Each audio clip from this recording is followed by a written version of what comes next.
لیکن ہم اپنے ایمان کے بارے میں انتہائی غافل ہیں۔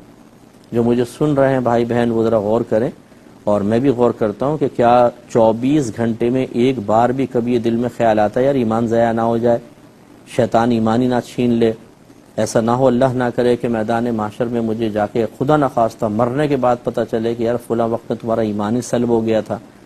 یہ جو ایمان کی حفاظت کا شعور اور زوال ایمان کا خوف یہ ہمارے اکابرین میں بہت زیادہ ہوا کرتا تھا۔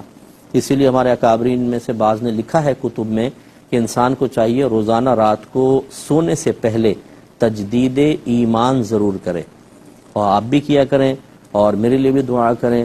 اکثر میں نکاح بھی جب میں کرواتا ہوں تو تجدید ایمان ضرور کرواتا ہوں، تو یہ تجدید ایمان کا آسان سا طریقہ ہوتا ہے کہ اللہ تعالیٰ یوں کہہ لیں، اپنے جیسے بھی الفاظ میں رٹے ہوئے الفاظ یاد کرنے کی ضرورت نہیں، مفہوم سمجھ لیں کہ اللہ تعالیٰ اگر سابقہ زندگی میں مجھ سے کوئی ایسا کلمہ کفر نکل گیا ہو جس سے میرا ایمان ضائع ہو گیا، یا ایسا گناہ ہو گیا ہو جس سے میرا ایمان ضائع ہو گیا ہو، تو میں تیری بارگاہ میں صدق دل سے توبہ کرتا ہوں اور دوبارہ تجدید ایمان کرتا ہوں۔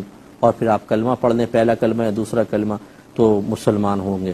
اور اگر خدا نہ خواستہ ہو گیا تو پھر حالت ایمان میں آ جائیں گے، اور پہلے سے ہی صاحب ایمان ہے تو مضبوط ہو جائے گا۔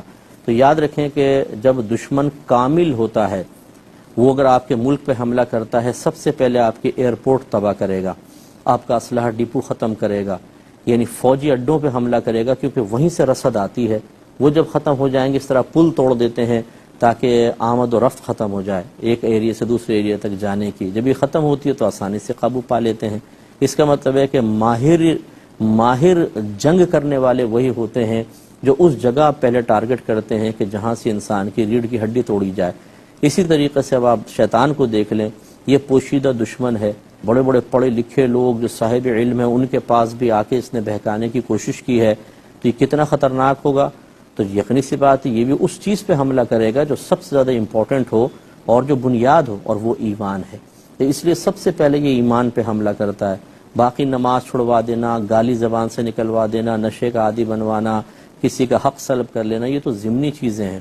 اس لیے جب یہ دشمن ہوشیار ہے تو ٹارگٹ پہ حملہ کرے گا، اور وہ سب سے خطرناک چیز ایمان ہے۔ اس لیے ایمان کی حفاظت کا شعور ضرور بیدار کریں۔ اس پہ مزید کلام کریں گے نیکسٹ پروگرام میں۔ وآخر دعوانا ان الحمد للہ رب العالمین۔